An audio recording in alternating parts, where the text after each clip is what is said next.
Hi everyone. This story is sponsored by a contribution from Teresa, and this is multiple time for her. Her last one was slipping up with the narcissist does not put you back to square one. And this is what she has. She wants everybody to hear now. Hi Ollie, hope you're doing okay. Just made a contribution via PayPal. Since that video in Christmas, I have been doing pretty well. It was the final drop to go no contact with my father, and even if things were a little hard at first, 5 months later I got a new job and I feel amazing about myself for going no contact. Thank you. I wonder if you can make a video about grandparent enablers. I know your opinion about enablers, but I would like to hear more about these specific ones and their particularities.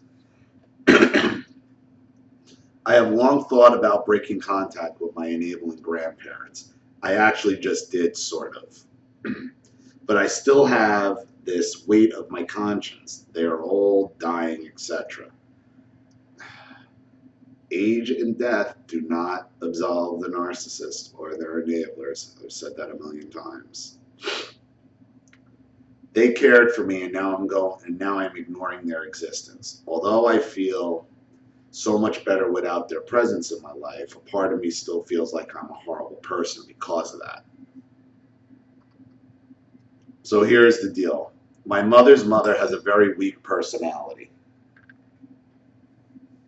She has been abused by my grandfather all her life, and now is abused by my mother. She cared for me when I was young. I have very good memories of hanging out with her, how she used to buy me sweets, etc. But when I was older and I finally explained her my mother's abuse, she gave me that conversation that I had to excuse my mother because she was my mother. Nowadays, I hate to say this, but I cannot stand her anymore. She is obese, diabetic, addicted to junk food. She just complains, watches reality TV, and eats in secret all day. Lies a lot and is unable to say anything interesting. She doesn't have her own opinions, nothing. I stopped talking to her. On the one hand, because she never acknowledged the abuse perpetrated by my mother, and I bet she tells her about me. On the other hand, because she just became this uninteresting, pathetic human being, and I cannot stop thinking it is her fault that she ended up like this. I mean, we are responsible for the way we lead our lives, right? I just cannot feel responsible for the way she constantly feels.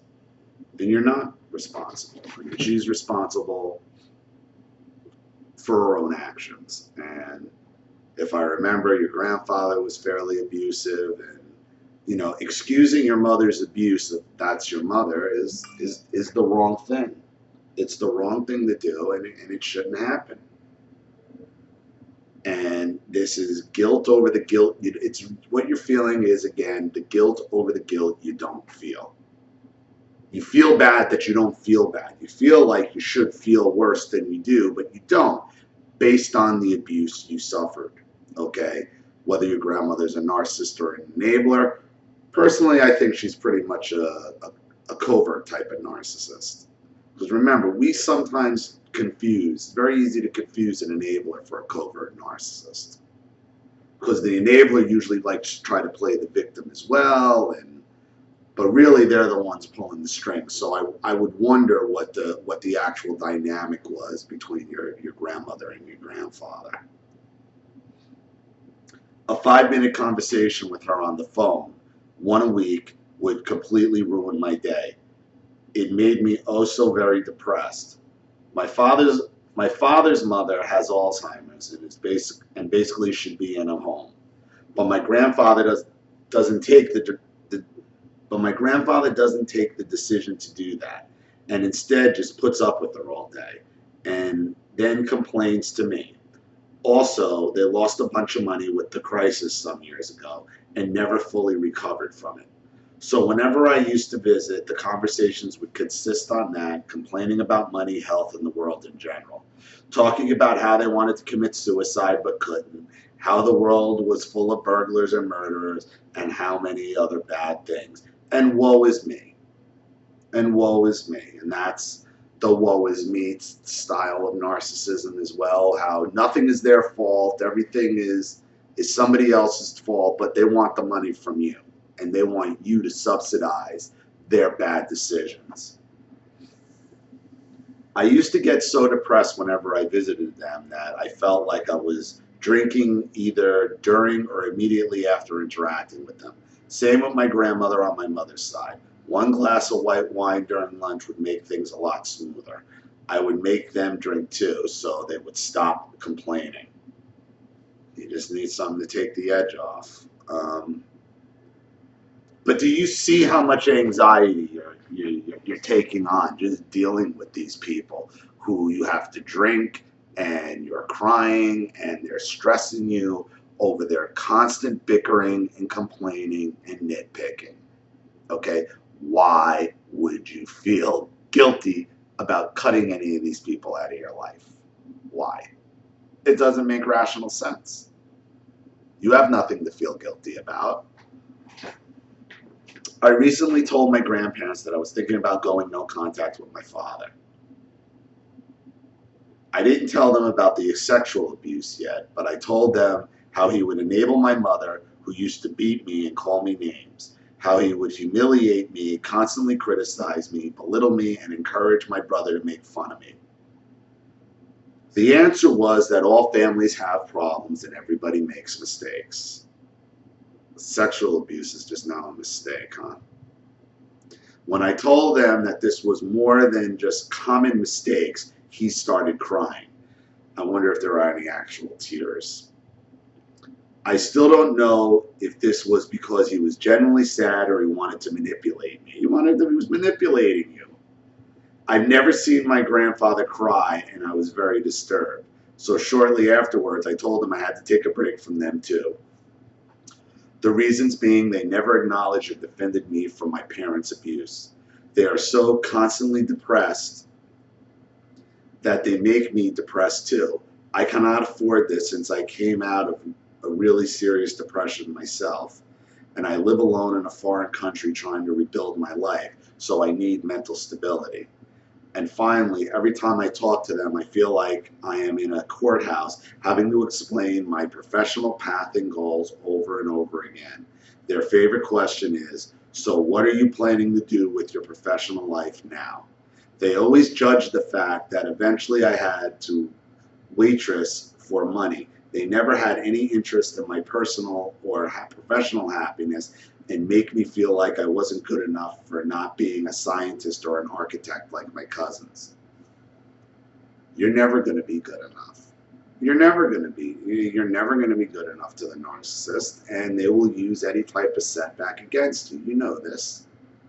You know this, and you already have enough tools where you realize you're not going to get mental stability around these people. Now, these are people who are your parents and your grandparents, okay? As far as them getting mental stability or them acknowledging, that again, that ship has sailed. That ship has sailed. So even if you do regain some sort of mental stability on this break, and then you go back and it starts up all over again, you're going to revert immediately backwards. As long as it takes for you to heal or you to get to some point of mental stability, they can rip that away from you in a millisecond. In a millisecond with their bullshit tactics, because that's how susceptible we are to it. These seem like pretty good reasons. Without my grandparents, I finally feel that there is hope in the world and there are good things, nature, art, friends, pets. But somehow I feel like an asshole. My grandparents are old, dying, sick, and I abandoned them. In the light of society, I am the ultimate asshole, and that is hard to get over. And that's society's problem, not yours. In the light of society, most of society deal with narcissistic abusers and their entire family. So they're not going to be able to grasp this. They're never going to be able to grasp this. Okay, You cannot live your life, or you cannot be successful on no contact worrying about what everybody else thinks. You got to do what's best for you, and that's it. I also sometimes feel like maybe the way they are is just part of being old, and when I get older, I will be like this. But then on the other hand, I feel like perhaps I can try to become somewhat cheerful old person who lived a full life. Is that so unusual? Listen, people become cranky when they get older. That's why you're supposed to be a good person in your younger years, okay?